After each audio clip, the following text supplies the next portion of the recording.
직분자가 있습니다. 목회자는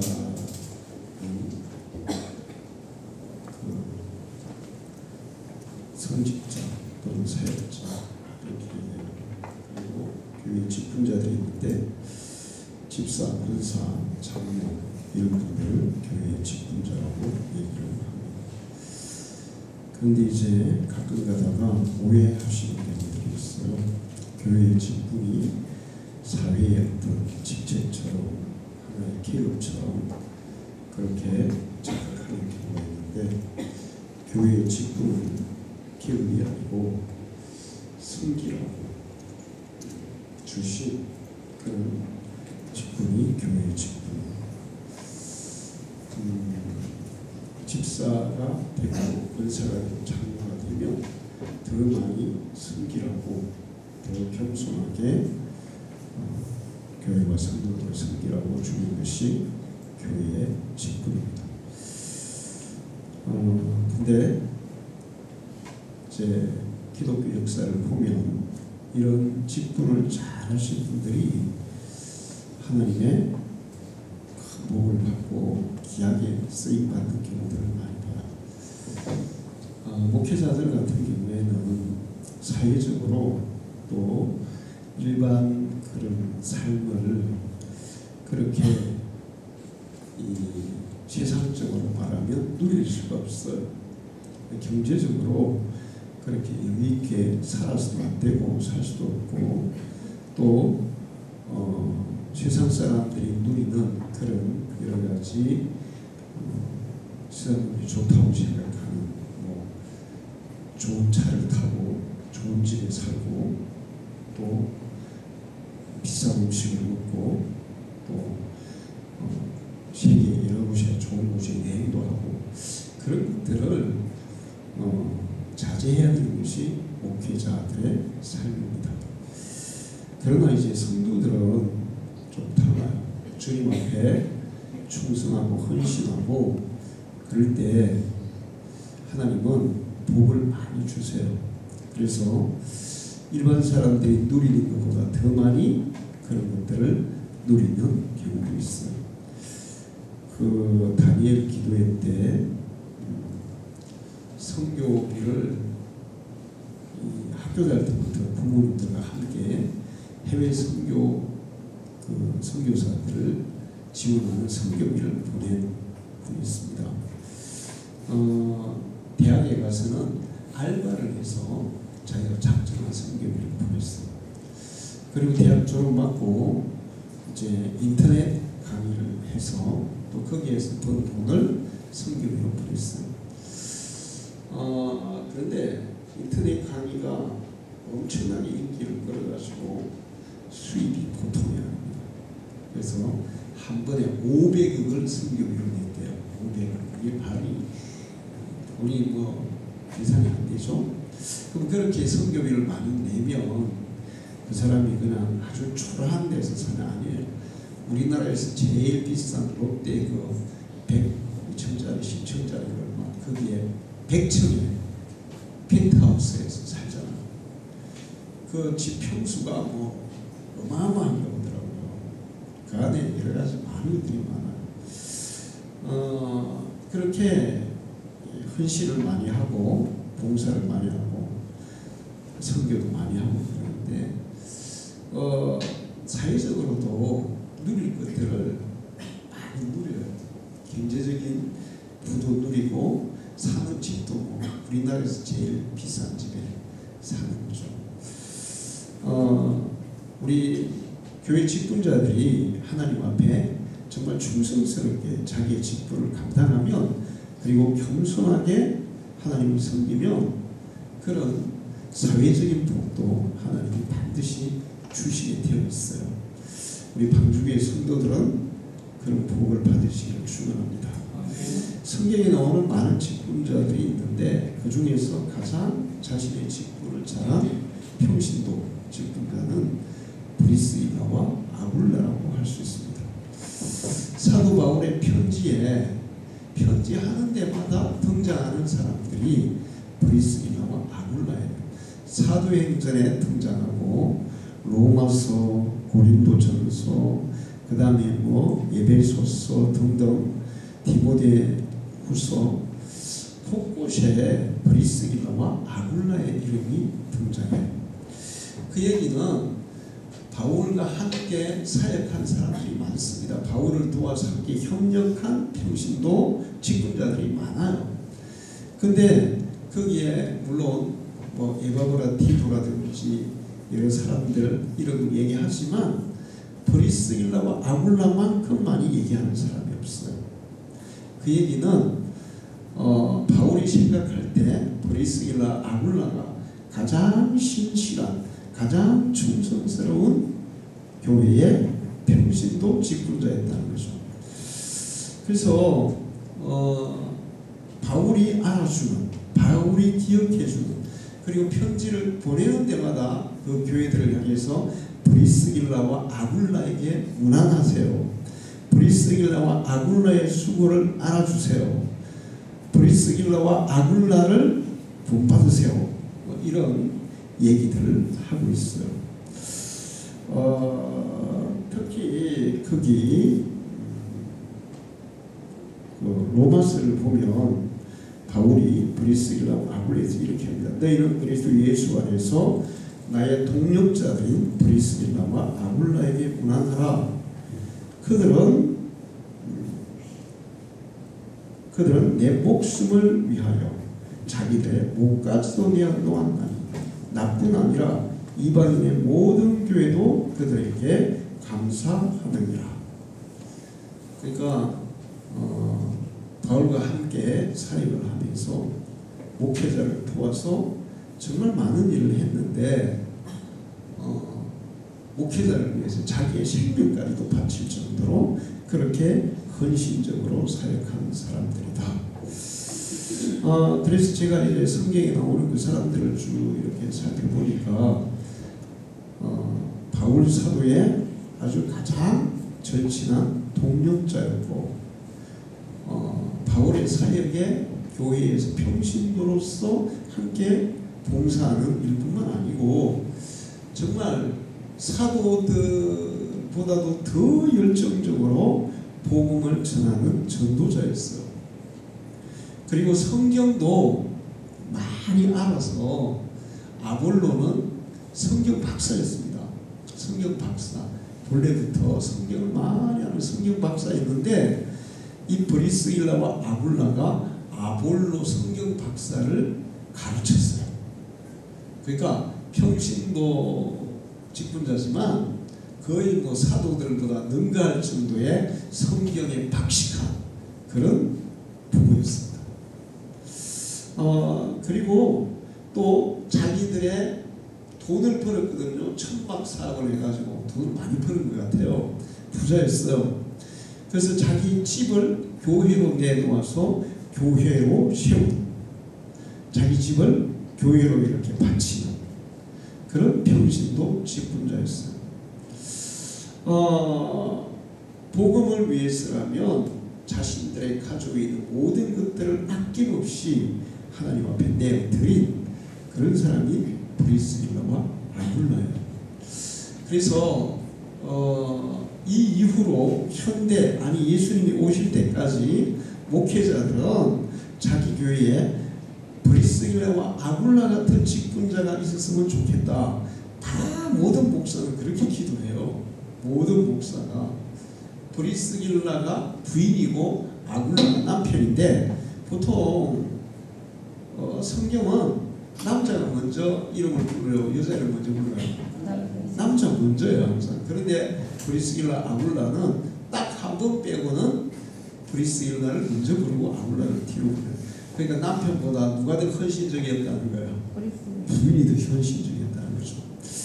어쨌든 이렇게 정말 초대교회의 가장 모범적인, 그리고 모든 목회자들이 함께 교회를 섬기고 싶어하는 기도의 제목이 되는 사람이 브리스길라와 아굴라였어요.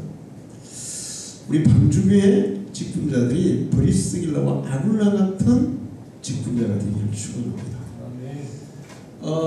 그들이 교회를 세우고 사도들의 사역에 같이 협력하고 같이 동력하고 그런 것도 했지만 그들의 개인적인 삶도 대단히 풍성했어요. 그리고 원래는 고린도에서 처음에 바울 사도와 함께 천막 만드는 일을 하면서 교회를 세웠던 교회 개척 멤버였습니다. 나중에 보면 에베소에 가서 또 교회를 세워요. 그리고 나중에 보면 바울이 로마서를 보내면 로마에 또 가 있어요.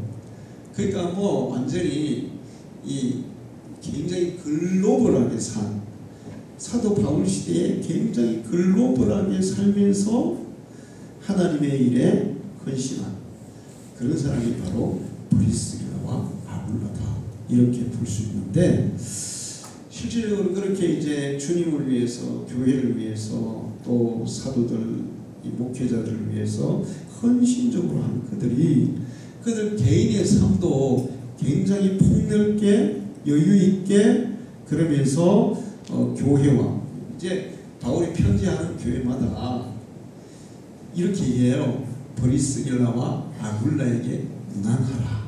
문안하라가 뭐예요? 정중하게 가서 인사하는 거예요. 그러니까 교회 어디에 있는 브리스길라와 아굴라는 어떤 사람이에요? 존중받는 사람이에요. 할렐루야. 존중받는 사람. 그런 직분자가 필요해요. 제가 이 지난 주간에 어떤 교회 신자들하고 얘기를 할 경우가 있었어요. 그런데 4살 때부터 그 교회를 다녔고 나중에는 교회에서 월계 반주를 오래 했어요. 17년 동안 월계 반주를 했어요. 근데 어느 날 갑자기 잘렸어요. 그래서 시험이 드는 거예요. 교회를 안 나가는 거예요.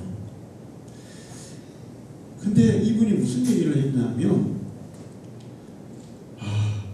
내가 지금 3년 동안 교회를 안 나가는데 아무도 나한테 연락을 안 한다. 교회에서 아무도 연락을 안 한다. 심지어는 같이 그렇게 4살 때부터 했으니까 지금 50몇 살인데 그럼 몇 년 동안 같이 신앙생활을 했어요? 교회 권사님들이 50년 같이 신앙생활을 했는데 이분들이 자기가 이렇게 뭐 아르바이트로 장사를 하는데 거기 와서 자기를 본대. 그런데 아무도 어떻게 지내냐, 신앙생활을 어떻게 하냐, 빨리 교회로 돌아와야지, 이런 말을 단 한마디도 안 한다는 거야. 그래가지고 내가 저기 교회가 뭐 교회야 그게? 여러분 절대로 그렇게 하면 안 돼요. 우리 교회에 한번 살짝 스쳐간 사람이라도 만나면 잘 지내냐, 신앙생활을 어떻게 하냐, 빨리 우리 교회 왔으면 좋겠다, 막 이렇게 손잡고 막 끌어안고 두들겨주고 그렇게 하기를 추천합니다.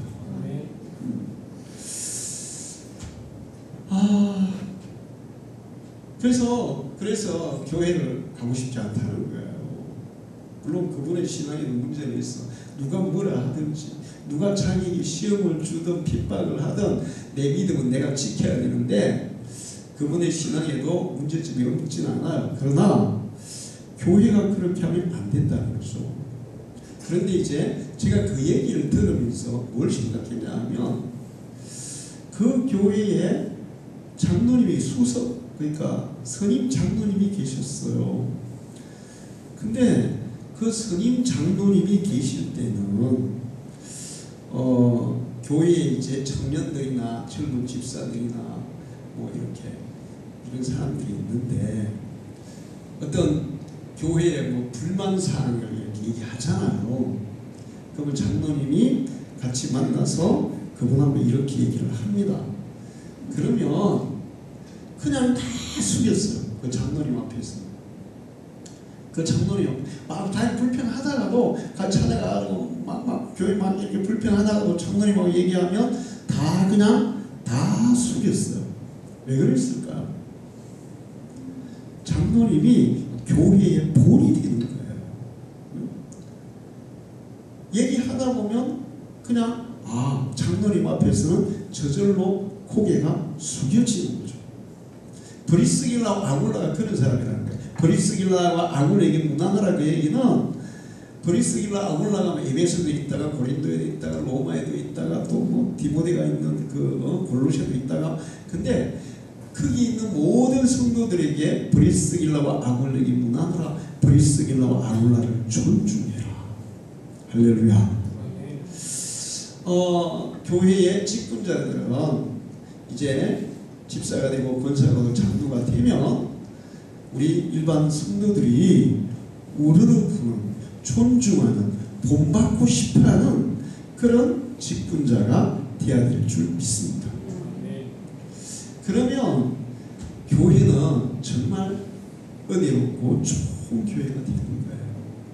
아, 내가 저 장로님처럼 신앙생활, 저 권사님처럼 신앙생활, 내가 저 집사님처럼 신앙생활 해야지.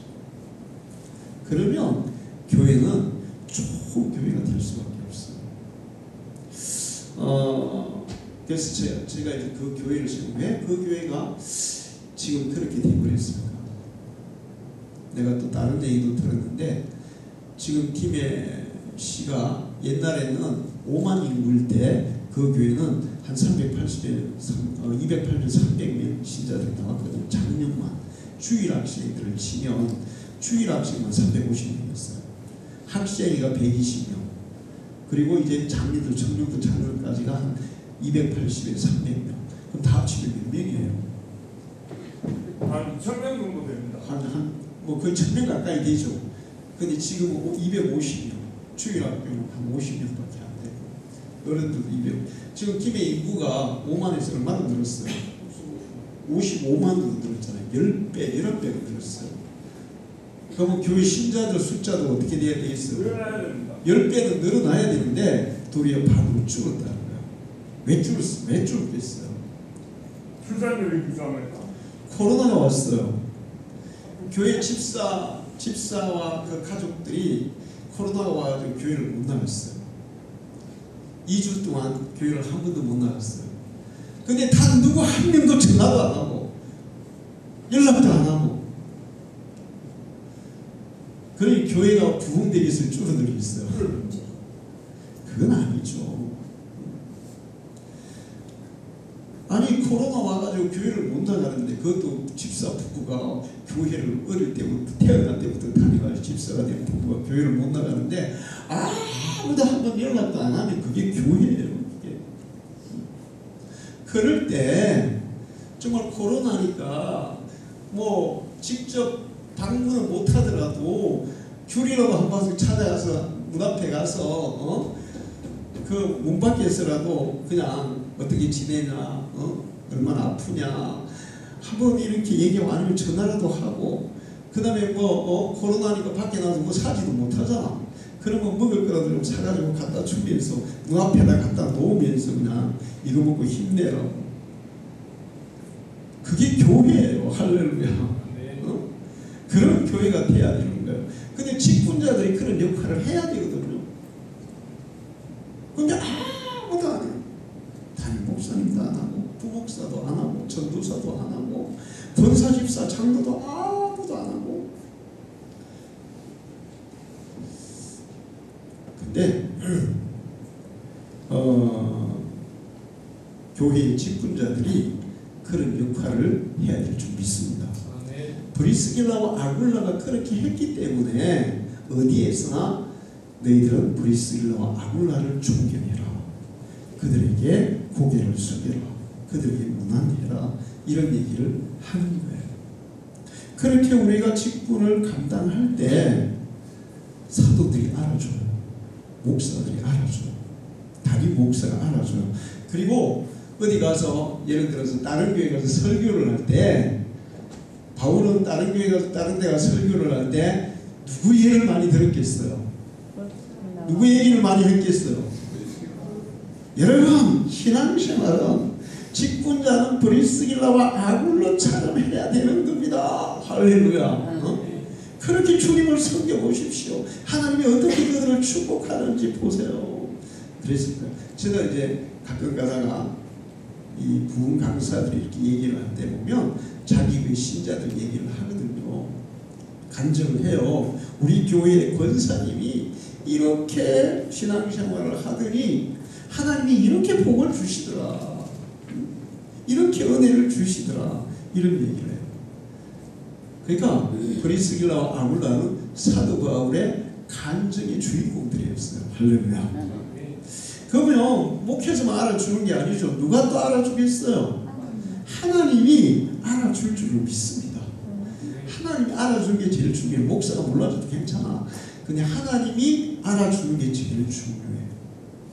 하나님만 알아주면 만사 오케이. 할렐루야.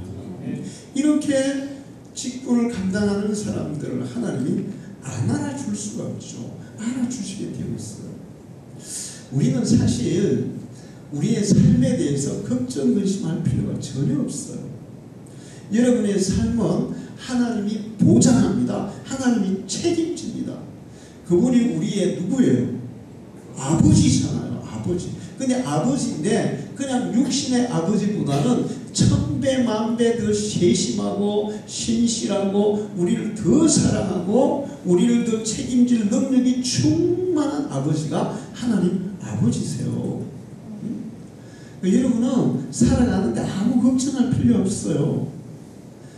여러분이 생각해야 될 것은 내가 지금 하나님의 마음에 맞게 살고 있냐 아니냐 이것만 걱정하면 돼요. 하나님의 마음에 맞게 살고 있냐 아니냐. 하나님이 과연 나를 지금 기억해 주시겠느냐 아니냐. 오늘 그 예수님이 거기 직분자들에 대한 얘기를 했어요. 종들에게 주인이 올 때에 양식을 때를 따라 나누시며 자기의 직분에 충실한 종을 보면 내가 그들에게 모든 내가 가지고 있는 모든 재산을 다 그 사람에게 위임시키겠다. 할렐루야. 다 주겠다는 거예요. 다 주겠다. 제가 어저께 창신일을 읽으면서 요셉을 읽었어요. 요셉. 직분자들은 어떤 사람처럼 되느냐? 요셉같이 되어야 되는 거예요. 그 보디발의 집에 요셉이 노예로 팔려갔어요. 처음에 팔려갔을 때 요셉이 노예도 집에서 뭔가 이렇게 약간의 계급이 있겠어요? 없겠어요? 일종의 이게 계급이 있겠죠? 그러면 요셉이 처음에 팔려갔을 때는 어느 계급이 제일 밑에 있을 거 아니에요? 제일 밑에. 나이도 어리고. 그런데 얼마 안 가서 요셉이 집안의 총무가 돼요.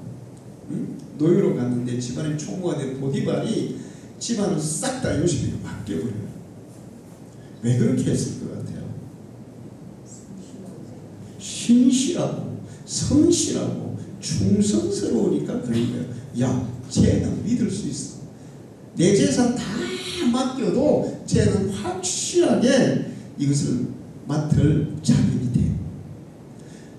그 보디발이 요셉을 믿는 거죠. 믿게 한 거예요.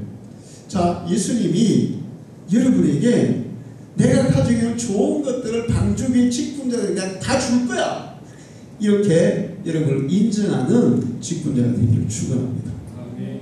근데 이제 요셉이 애굽의 총리가 아니 감옥에 가죠. 감옥에 누민을 쓰고 감옥에 가죠. 감옥에 갔더니 또 간수가 또 어떻게 해요? 또 요셉을 감옥을 다 맡겨버려요. 감옥의 총무로 맡겨버려요. 간수가 요셉을 신뢰한다는 거죠. 그만큼 요셉이 신실하고 충실하고 성실하고 정말 맡겨진 일에 대해서는 누구보다 탁월하게 잘하고 있다는 거예요. 그게 다 맡겨. 총리가 돼서도 마찬가지죠. 바로 왕이 야 내가 니보다 높은 건 자리밖에 없어. 그리고 이 애굽의 모든 것은 다 니한테 맡기게. 니가 알아서 해. 자, 주인이 신실한 종들의 직분자들에게 그의 모든 수, 주인이 가진 모든 수요를 다 그 신실한 종들에게 다 맡기시리라. 그렇게 말씀했어요. 하나님이 가지고 계신 모든 좋은 것들을 여러분에게 맡길 수 있는 직분자가 되기를 축원합니다. 그러면 하나님께 인정받는 거예요. 여러분은 사람에게 인정받는 거 하지 말고 하나님께 인정받기 힘써야 돼요. 할렐루야. 하나님께 인정받기 힘써야 돼.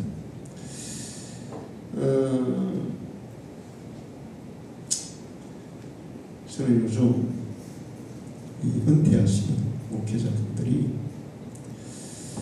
이상하게 그 은퇴할 때 되니까 욕심들이 좀 생기더라고요. 그래서 뭐 은퇴금을 더 받으려고 막 교회하고 싸우고 막 그러더라고요. 자, 그럼 보세요. 계산해 봅시다. 내가 은퇴를 하는데 교회에서 10억을 받았다 쳐요. 10억. 그러면 그 10억이 나의 남은 생애를 책임지겠어요? 못 지겠어요? 책임질 수 있어요? 없어요? 제가 연신에서 공부할 때 상담학 교수들이 그때는 현금으로 10억을 있으면 남은 생애를 별 어려움 없이 삽니다. 그때는 이자도 비쌌거든. 10억이 있으면 은행에 맡겨도 이자만 뜯어먹어도 생활에 지장이 없다. 요즘은 10억 가지고는 째도 안 돼요. 은행 이자도 싸가지고. 그때는 그랬어. 근데 그 10억이 과연 내 생명을 책임집니까? 내 건강을 책임집니까? 내 삶을 다 책임집니까? 못 진다고요. 10억을 받으려고 하지 말고 하나님께 인정받으려고 해야 돼. 할렐루야.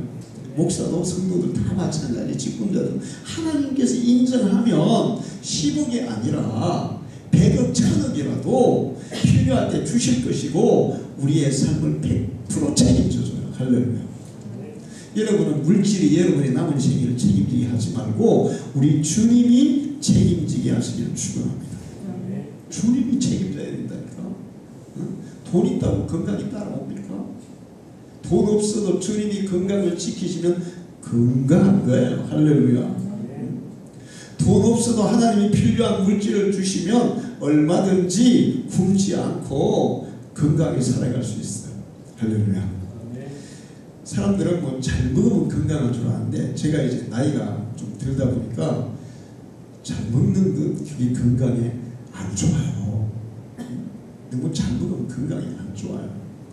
조금 배가 약간 고플 정도로 먹는 게 건강에 훨씬 좋아요. 그리고 막 기름지고 맛있는 거 그거 많이 먹으면 비싼 거 많이 먹으면 건강에 좋습니까? 건강에 나빠요. 도리어 조금 가격이 더 싸. 요즘은 워낙 물가가 비싸니까 야채가 너무 비싸는데 보통 여름 되면 야채가 싸잖아요. 근데 그런 게 우리 건강이 더 좋아요. 근데 주님은 우리 건강에 다 맞게 우리의 삶을 이끌어 가세요. 할렐루야.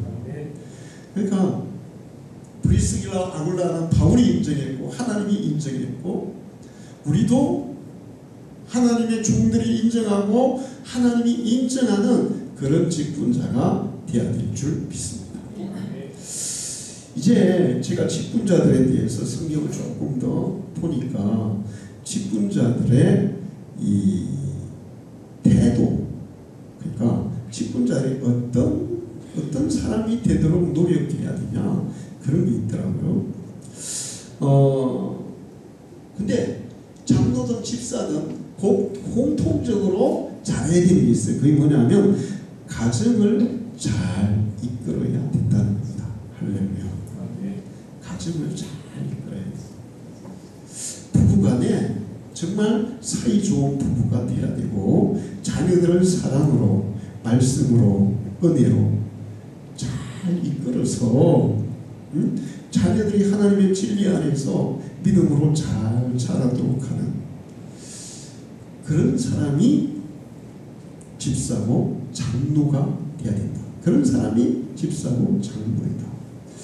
그게 디모데전서 3장 2절을 보면 그러므로 감독은 장로들은 책망 것이 없으나 한 아내의 남편이 되며 절제하며 신령의 당장 나그네를 대접하며 가르치기를 잘하며 디모데전서 3장 4절에 자기 집을 다스려 자녀들을 모든 공손함으로 복종하게 하는 자라야 할지.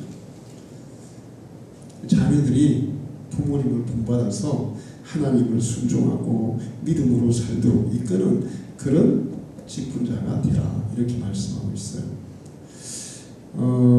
가끔 아이들이 우리 아버지 엄마 보면 예수 안 믿고 싶어. 그런 아이들이 있어. 우리 아버지가 목사님인데 저분들 보면 다 예수 안 믿고. 우리 아버지 장로님인데 진짜 교회에서는 천사고 집에 가면 악마인데 어떻게 내가 저런 분이 믿는 예수를 믿겠냐. 이런 애들도 많거든요. 그리고 아이들에게 하나님 괴계하는 법을 우선으로 살도록 가르쳐야 돼. 오늘 우리 주일학교 공과에서 하나님을 먼저 공경하는, 하나님을 먼저 순종하는 그런 사람이 돼야 된다. 그걸 사울 얘기를 하는 것 같더라고요. 사람들의 비유를 맞추고 사람들에게 뭔가 이렇게 막 혹시나 자기가 막 이렇게 왕인데 자기 미신이 막 깎일까 이런 거 염려하면서 하나님의 말씀하면 안 지키고 인간적으로 막 이렇게, 그래서 결국 하나님께 버림받아 비참하게 되거든요. 자녀들이 부모를 본받아서 나도 우리 부모님처럼 저렇게 예수를 잘 믿고 하나님을 잘 괴계하고 저렇게 살아야지, 이 본을 보이라는 거예요. 할렐루야. 자, 그 다음에 단정한 생활을 해야 된다. 단정한 생활이 뭐냐면 술을 즐기지 아니하며 굿하지 아니하며 관용하며 다투지 아니하며 돈을 사랑하지 아니하며 그 다음에 정중하며 일구이응하지 아니하며 더러운 이익을 탐하지 아니하며 깨끗한 양심을 가지고 이 단정한 생활을 해야 된다. 교회의 직분자들이 생활이 단정해야 돼요. 술 먹고 비틀거리고 다니면 예수 안 믿는 사람들이 뭐라 그랬어.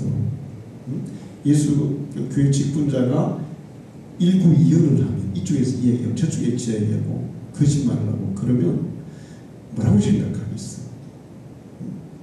그 다음에 사람들이 맨날 시비나 걸고 맨날 막 소리나 치고 그리고 자기 이익을 맨날 탐하고 아주 인색하고 그러면 어떻게 되겠어요? 그러지 말라는 거예요. 여러분, 그런 것들은 다 버리시라는 겁니다. 목사님 그렇게 살면 내가 손해보지 않을까? 여러분이 버리는 것보다 하나님이 주는 게 항상 많아요. 할렐루야. 여러분이 잘 버려야 하나님도 더 많이 줍니다. 여기서 말하고 있는 이런 것들을 잘 버리면 하나님은 더 풍성하게 더 귀한 것들로 여러분에게 공급하실 줄 믿습니다. 이런 것들이 내 속에 차 있으면 하나님이 주시는 좋은 것들을 받을 수가 없어요. 그런 것들을 버려야 돼. 직분자가 그렇게 가도록 하라는 겁니다.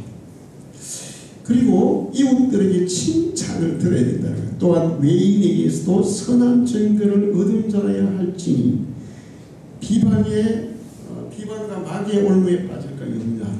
직분자들은 이웃에게 칭찬을 듣도록 해야 된다. 여러분의 이웃이 여러분을 칭찬하도록 해야 돼요. 그게 직분자의 삶이라는 거예요. 그러려면 많이 조심해야죠. 저도 항상 생각하는 게 있어요. 제가 신자를 만나든 불신자를 만나든 나의 행동으로 인해서 내 말로 인해서 그 사람이 실망하거나 실족해서 믿음을 버린다 할까, 나 때문에 예수를 못 믿겠다고 안 믿겠다고 할까 봐, 이게 굉장히 두려운 일이거든요. 항상 그런 것을 생각하면서 사람들을 대하려고 그래요. 여러분이 다른 사람들을 대할 때 저 사람이 나와 대화하고 나와 이렇게 만나서 이렇게 교제하는 중에 저 사람 저 뭐 예수 믿는 사람이야. 저 사람 보고 나 교회는 그냥 가고 싶다. 예수 믿고 싶다. 이런 말을 들으면 안 돼요. 저 집사님, 저 장로님, 저 권사님 보면 나는 예수 믿고 싶어. 이런 사람이 되라는 거예요. 할렐루야. 그러려면 여러분이 좀 말을 좀 더 조심하고 가능하면 좋은 말들을 많이 하세요. 칭찬하는 말들을 많이 하세요. 제가 딱 사람을 겪어보니까 사람들은 잘한다 그래야 이렇게 막 손가락을 지켜주고 그래야 막 좋아하지. 뭐야 그거 그 정도밖에 안 되냐 그러면 바로 그냥 얼굴 돌려버립니다. 특히나 처음 보는 사람은 저거 뭐야 그러면서 처음 안 봐요. 근데 막 자기 칭찬해주고 그 다음에 막 인정해주고 와 잘했는데요, 대단한데요, 훌륭한데요, 막 그러면 이제 가까이 있고 싶어 하는 거예요.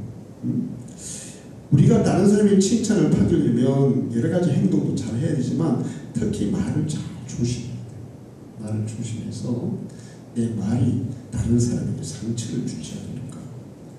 그 다음에 이제 네 번째가 뭐냐면 충성해야 돼요. 맡은 자들에게 구할 것은 충성이니라. 사도 바울이 그렇게 말하고 있어요.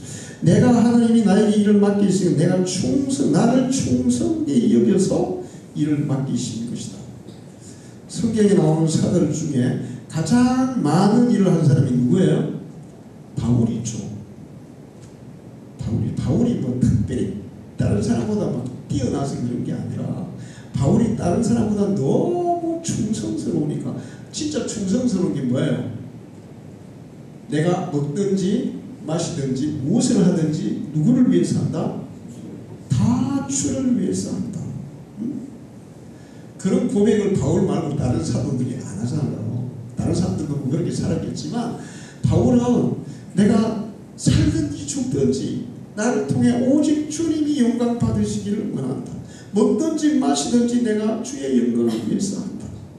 나는 또 나 자신을 날마다 죽인다. 날마다 쳐서 복종시킨다.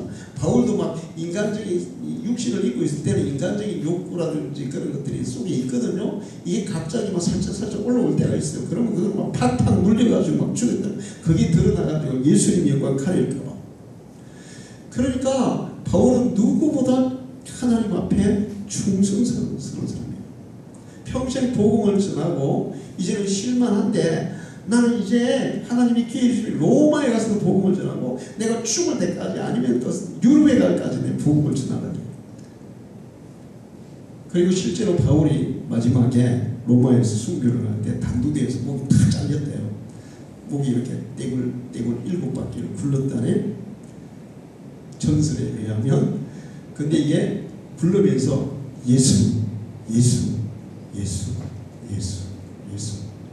마지막 딱 떨어질 때까지 그리고 순교했다는 거예요. 그러니까 충성스럽기 때문에 많이 맡기는 거예요. 여러분이 주의 일에 충성스러울 때 하나님이 일도 많이 맡기시지만 여러분에게 복도 많이 맡기실 줄 믿습니다. 예수님이 주인이 그의 모든 소유를 그에게 맡기리라. 여러분이 주님 앞에 충성스러운 직분자가 되면 하나님이 가지고 있는 모든 좋은 것들을 여러분에게 다 맡기실 거예요. 할렐루야. 저는 그래요. 어떤 분들이 가끔 가다가 우리 교회에 헌금을 하시거든요. 그러면서 목사님 기도해 주세요. 옛날에 어떤 분이 뭐 1,000만 원 헌금하시면서 기도해 달라고 자기 자녀가 뭐 이러면서 그러는데 기도해 달라고 그러더라고요. 근데 기도해 주기는 해주는데 사실 내 기도는 아무 소용없어요. 그분이 하나님 앞에 충성한 그것으로 하나님은 벌써 응답하신 거예요. 할렐루야. 충성한 그것으로 응답하신 거예요. 자, 그렇게 충성해야 되고 이게 이제 직분자들이고 그 다음에 직분자들이 실제로 실천해야 될 게 뭐냐? 목회자를 도와서 교회를 돌보는 일이에요.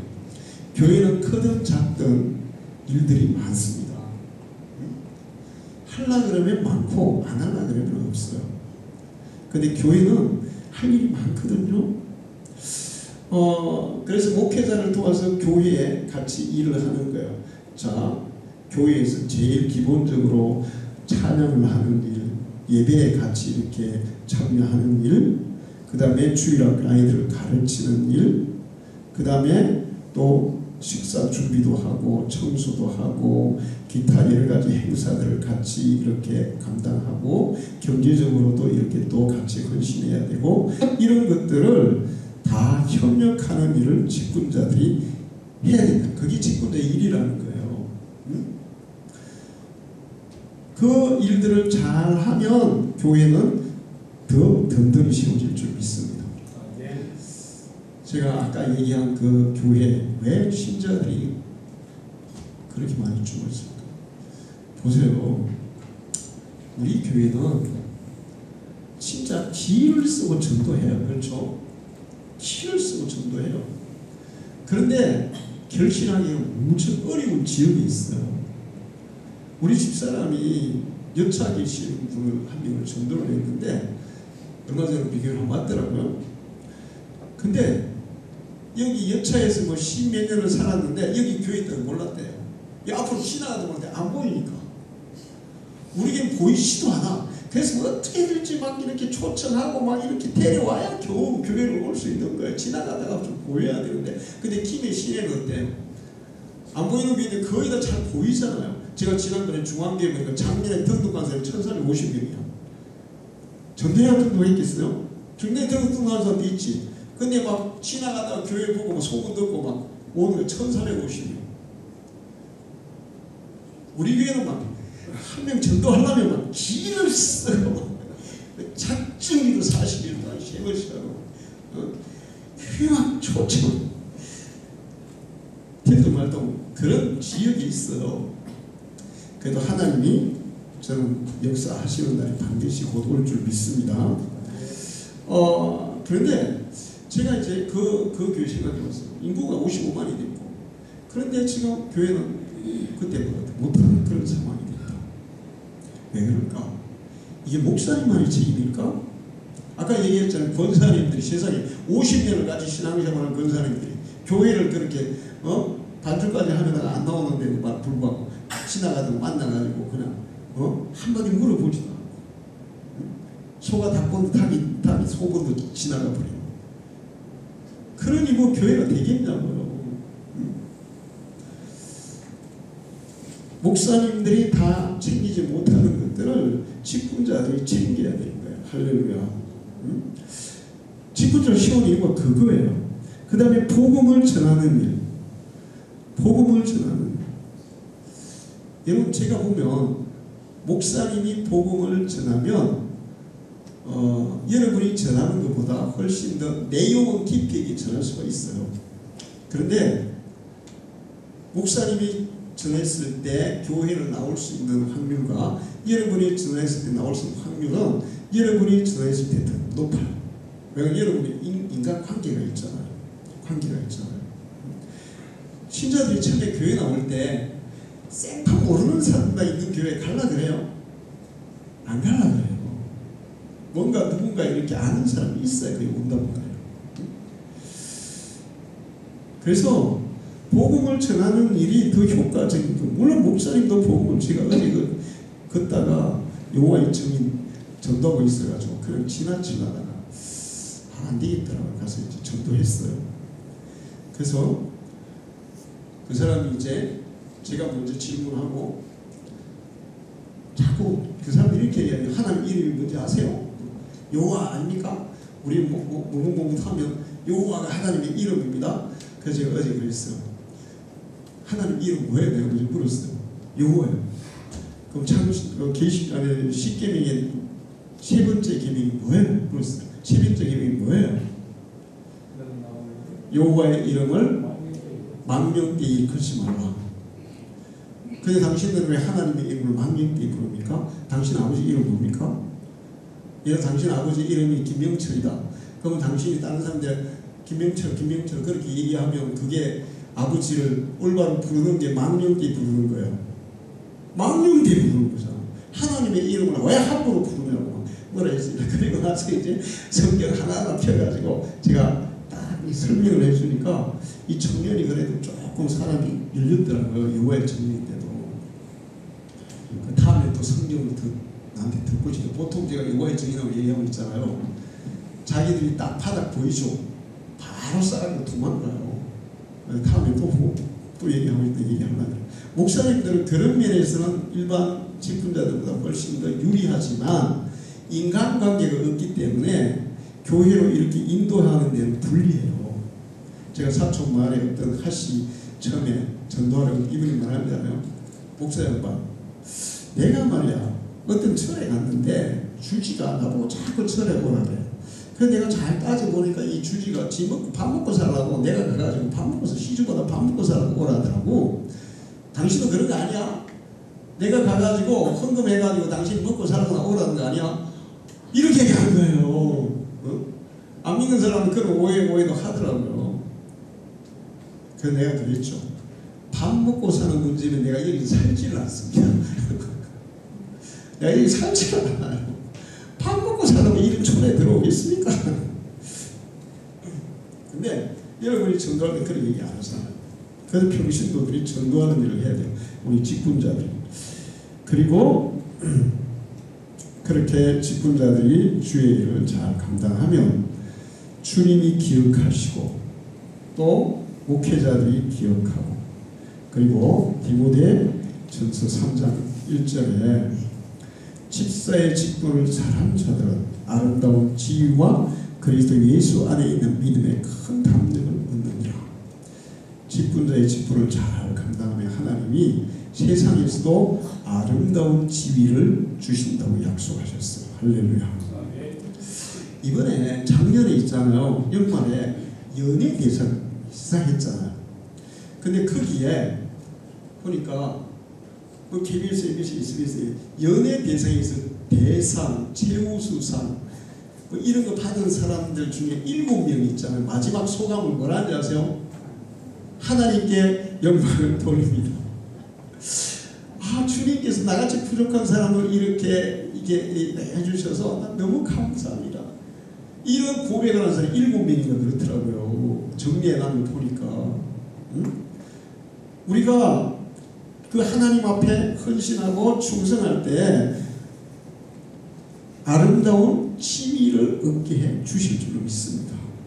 여러분의 이름을 빛나게 하고 여러분의 삶을 빛나게 하고 여러분의 삶을 풍요롭게 하는 그런 놀라운 역사가 있을 거예요. 여러분 직분을 소중히 여기고 충성스럽게 감당하기를 축원합니다. 기도하겠습니다. 하나님 아버지, 오후에도 예배하게 하시며 귀한 말씀을 주셔서 감사합니다. 우리에게 소중한 직분들을 주셨습니다. 하나님 나라를 세우기 위하여 또 주의 복음을 증거하여 영혼들을 살리기 위하여 또 이 땅에 하나님의 뜻을 이루기 위하여 우리를 직분자로 세워주셨습니다. 정말 신실하고 충성스럽게 직분을 잘 감당할 수 있는 우리 직분자가 되게 해주시고 그래서 주님이 인정하시고 목회자로 인정하고 또 하나님께서 하나님의 귀한 것들을 다 맡길 수 있는 그런 직분자가 되게 해 주옵소서. 예수님의 이름으로 기도하옵나이다. 아멘.